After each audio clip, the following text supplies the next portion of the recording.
sanctions target senior officials and Parliament regime supporters who participated in human rights violations. Mr. Speaker, we'll continue to do everything we can to hold the Iranian regime accountable for its oppression and brutality because, Mr. Speaker, impunity is not an option. Thank you. The Honourable Member for Northumberland, Peterborough South. Thank you. Well, the verdict is in. The evidence is clear. The cost of government is driving up the cost of living. The Prime Minister's own parliamentary budget officer said that of the new spending, 40% of it was not related to COVID. Liberal leadership members seem to agree, which is Mark Carney recently said, inflation is now primarily a Canadian event. Even the deputy leader said, with her new religion of fiscal restraint seems to agree. Does the Prime Minister agree?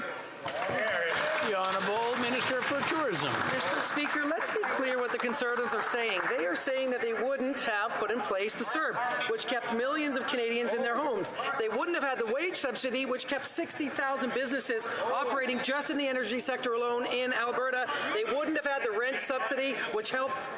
I'm just going to interrupt for a second. I'm having a hard time hearing. And when I can't hear his voice, I know there's a problem in the chamber. So I'm going to ask all of you to keep it down. He has a voice that really carries, the Honourable Minister, and it's appreciated. But let's give him the chance so that we can hear his response.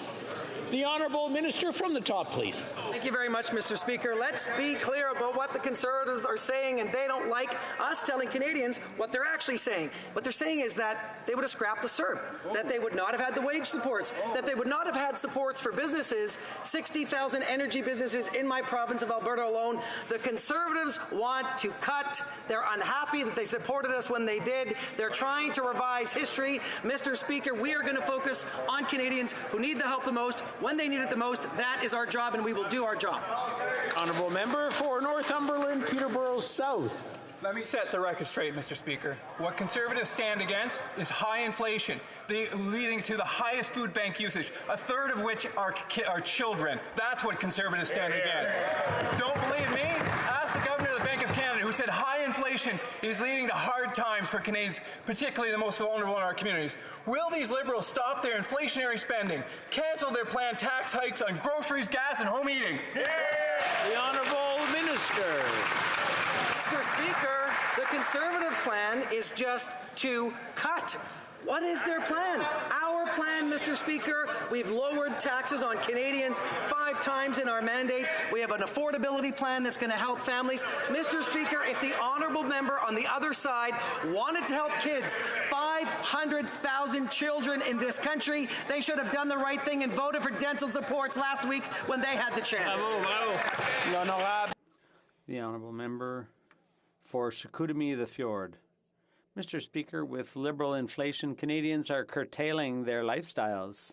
Their paychecks no longer allow them to live suitably, and what's worse, for some, their paycheck doesn't even allow them to eat enough. We recently learned that Canadians went to food banks 1.5 million times in a single month, a 35% increase over 2019. Here in Canada, in an industrialized country like ours, it's unacceptable. When will the Liberals stop making Canadians poor?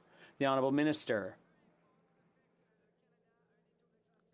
Despite the fact that Canada has one of the lowest inflation rates in similar countries, it is still difficult for Canadians these days. The other side just wants to cut. What do they want to do? They wanted us to cut back during the pandemic. They wanted to cut, they voted against the wage subsidy and supports for business. Mr. Speaker, we support Canadians. We did it during the pandemic, and we'll continue to do so. The Honourable Member for Chicoutimi the Fjord. Mr. Speaker, the Liberals have to stop blaming global conditions. They attacked Canadian energy, and now the price of gas is almost $2 a litre, and winter isn't even here yet. The former head of the Bank of Canada, Mark Carney, recently told a Senate committee that inflation is now being generated domestically by the Government of Canada. Inflation is now a domestic problem, a Canadian problem. Will the government commit today not to raise any taxes? The Honourable Minister. Mr. Speaker, we know full well that inflation is caused by the illegal war in Ukraine, by the Russians, by disrupted supply chains, and by the zero COVID policy in China.